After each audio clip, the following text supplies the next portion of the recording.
Have you heard about love bombing? Have you ever been love bombed? Are you familiar with narcissistic behavior? Well, my guest today is going to address a lot of questions and teach you how to watch out for those red flags. Welcome to Hill Talks Midlife Podcast for your body, mind, spirit, and business. As an occupational therapist turned entrepreneur, I have done a lot of learning, and my hope is to share these incredible people that I've met along the way with you so that we can laugh, learn, and grow together. I am your host, Hillary Baggett of Community Bloom and the Women's Midlife Network, and I'm truly glad you're here. Today, I'm really excited and a little bit nervous, I'll be honest, to welcome Leah Petrucci. She is a licensed mental health counselor.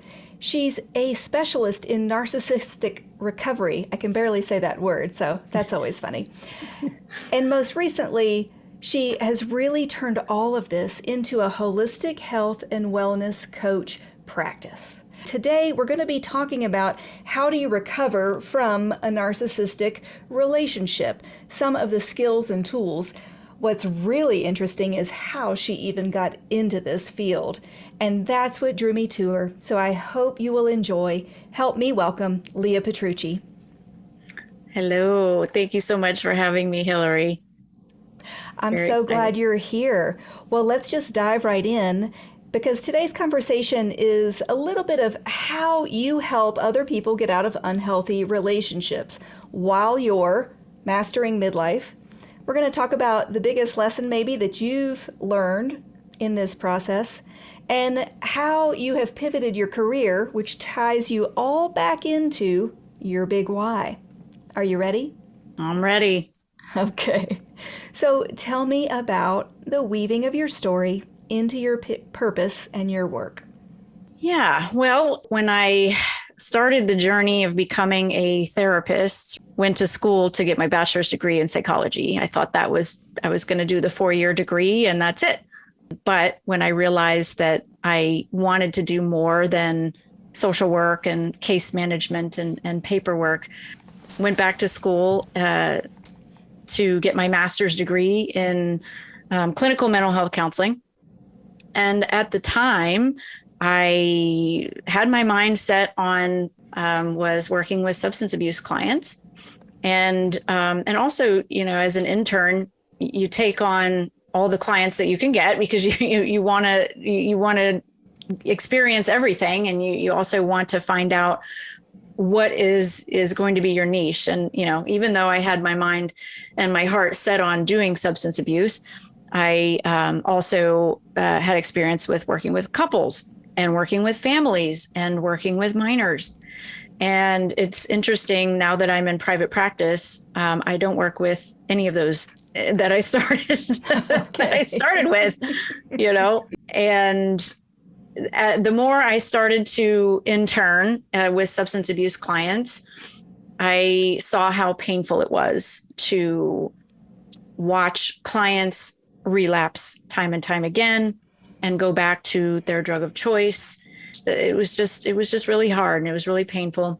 And when I also was working with couples, that was painful also to watch, especially when I was dealing mostly with couples who were very toxic, and at the time I was still in my internship, so I didn't quite know yet what narcissism really encompassed. But I was looking back, I got a lot of clients with narcissistic. One of the partners was narcissistic, and usually they came to therapy because there had been an affair, or they were they were ready to divorce. And the narcissistic partner, typically they were males. I mean, narcissistic people can also be females, but typically these were males that were presenting for couples therapy, and they weren't acknowledging their part. They were coming to therapy saying, fix my wife, or fix my child, rather than I'm having trouble, help me to be different. And I just got really burned out really quickly from working with these couples.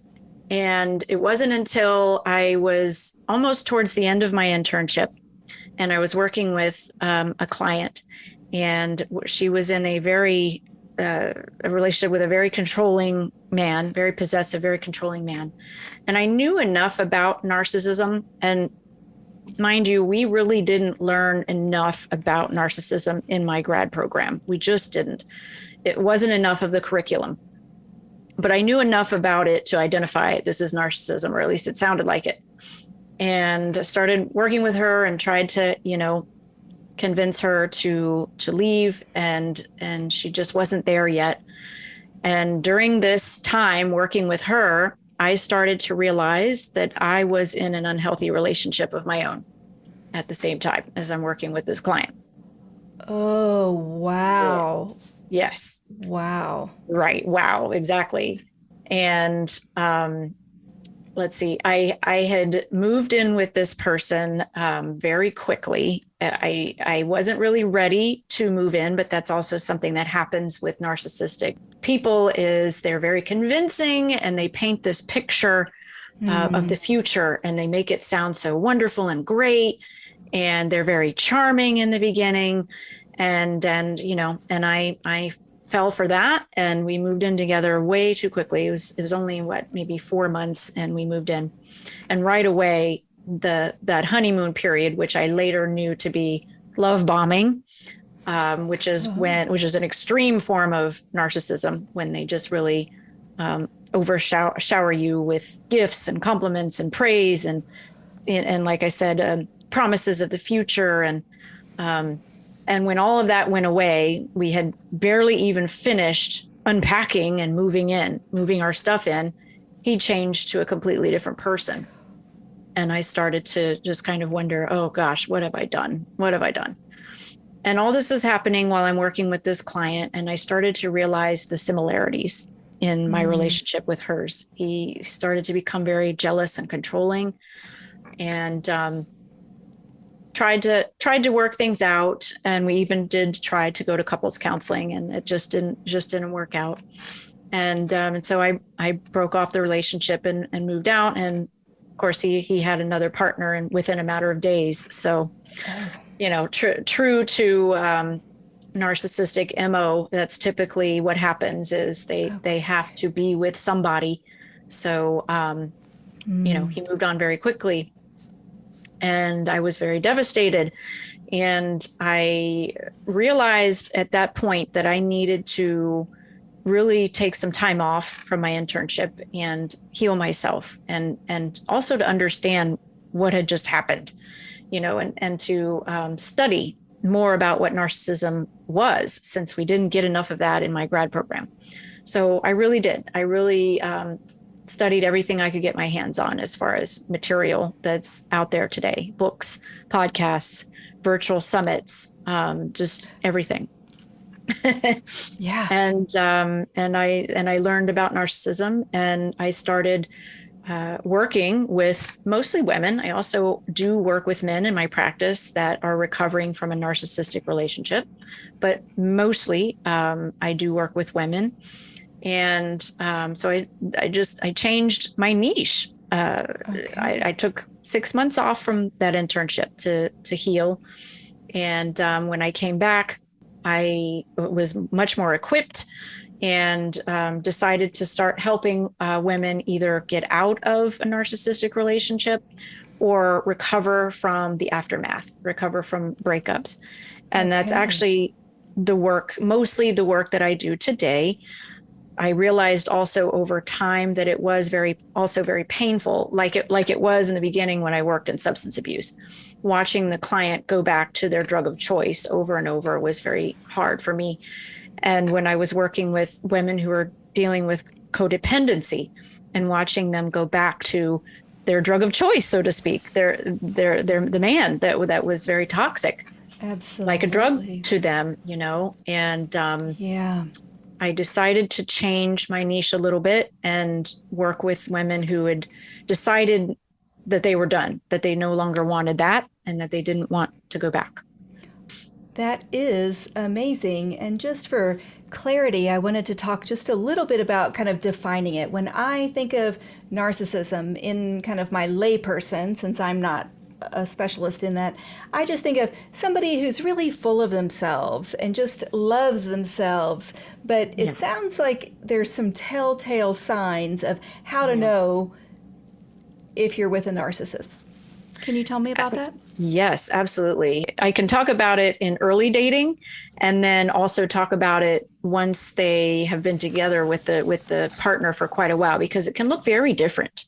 Okay. How a narcissist presents him or herself in early dating is extremely different than how they present themselves when they've been in the relationship for a little while. There are 3 to 5 kind of characteristics that are the primary in the early dating stage. I've actually come up with 10, and I do have a relationship red flags checklist that that would be great to add in the show notes for anyone who wants to access that. It's a free checklist. And along with that, you get on my email list and you'll get free content about narcissism. Sign me up. Yeah, right. It's always good to know, because we are unfortunately in our time surrounded by narcissistic people at work, at the grocery store, in our families, in our relationships, in our friendships. And so it is good to know how to spot a narcissistic person. In early dating, just to give you a few, there are 10, but just to give you a couple, the love bombing in the beginning of a relationship, it's like a honeymoon phase times 100.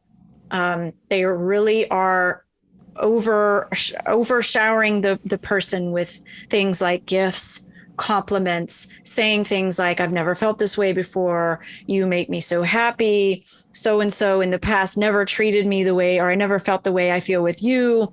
They know exactly what to say to get the person just totally smitten.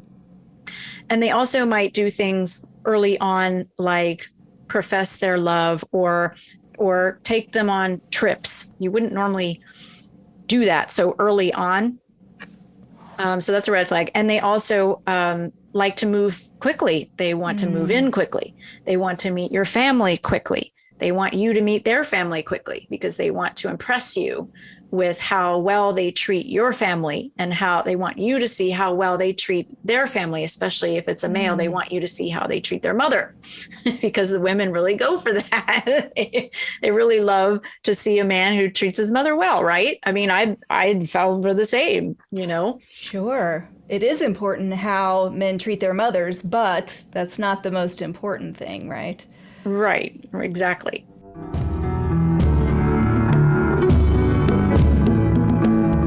And how does that adjust then in a long-term relationship? I've been married 26 years. I'm not accusing my husband of anything, but it's always curious of how does it evolve with a longer-term relationship? Well, typically, and this isn't all inclusive, but typically what I see when working with clients and from my own experience is that love bombing honeymoon phase wears off very quickly. Once they've gotten what the goal for them is, once they've moved in with you, once they have gotten married. I've heard stories of where they reported that their husband changed into a different man on the honeymoon, once you've had a baby, once they've reached their goal, then they stop doing all that charming love bombing stuff, and they go to their true self. Their true colors start to come out. And that's one of the telltale signs is you're just kind of left confused. When that happens, you're just kind of left confused. Like, where is this person this charming person that I fell in love with? Like, this is a totally different person. And I remember experiencing that with the one I shared about earlier when we moved in together on moving day. We weren't even done unpacking our things, and he changed into a completely different person. And I was left thinking, what have I just done? Wow. So you are just left very confused, because it's a very dramatic shift. Usually, sometimes it's very subtle. Okay. And it's hard to spot very subtle changes. And sometimes it's very black and white, night and day change. Okay. Wow. And right. And you start seeing more self-seeking, self-centered behaviors, less attentive, less less charming, just the nice part of them starts to go away and turn into something very different. And that's usually what you'll see in long-term relationships. You will also see things like very controlling behaviors, very jealous, possessive, for example, accusing of cheating, or just not liking the fact that their partner is spending time with other people, even if it's with family members. They don't like it when their partner shows other things or other people attention that they want for themselves. Wow. So that's another big shift. Well, I appreciate you kind of giving those clear and specific, and how it can look different in the beginning and later on. As we kind of shift in just a little bit into, we've talked a little bit about narcissism, but how an unhealthy relationship can mean different things to different people. We talk about, like, we get ideas of, oh, to me, this word means this, or an unhealthy relationship means this, or trauma, little t and big T, can mean different things to different people. So can we talk just a little bit about that? Yes. And when you mention little t and big T, exactly. A lot of people, when they think of trauma, they think of big T things like combat, like, going to war, or being sexually assaulted, or being mugged. And those things definitely do, count as trauma, big T, as we call them in the mental health field. But the little T's, and I'm not sure how I feel about the little and the big, because to me, they're all, they're all traumas. But that's how it was. I don't know who first coined those terms, but that's how we do refer to it in the mental health field. And so little T's or traumas are more referred to as like attachment wounds.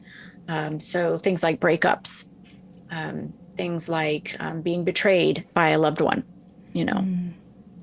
Well, and I want to make sure that we're not minimizing someone's trauma. And when healthcare professionals make a distinguishment, I think for me, what the big T means is anybody would recognize and identify this as a traumatic experience and event.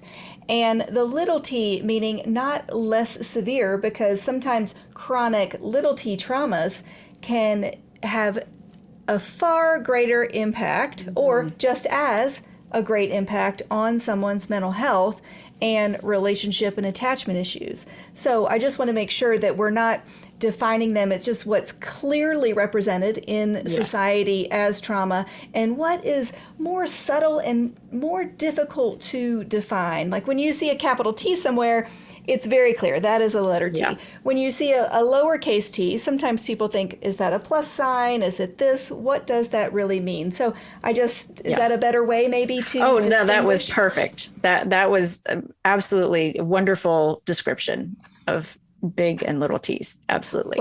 Well, thank you. I'm glad I've studied some trauma so we could have an informed discussion, because I think unhealthy relationships can pervasively either be big T, that's clear sexual, emotional, financial, physical abuse, and then there's the little t, that's the unhealthy, long-term, wears you down, destroys your confidence, your identity, self-concept.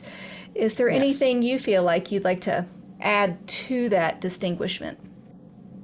When we're talking about abuse, and this kind of comes along the same lines of big and little t, when people hear about abuse, they tend to put the physical traumas in the big T category and the emotional or psychological in the little t. And I work with clients who have told me I would have rather been hit than called names or lied to or manipulated. Like I would have rather it been physical than emotional. So it depends on who you ask, really, and what their perception is. Very good point.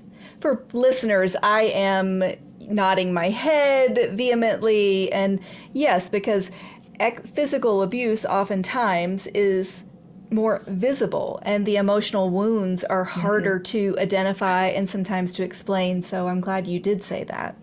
Yeah.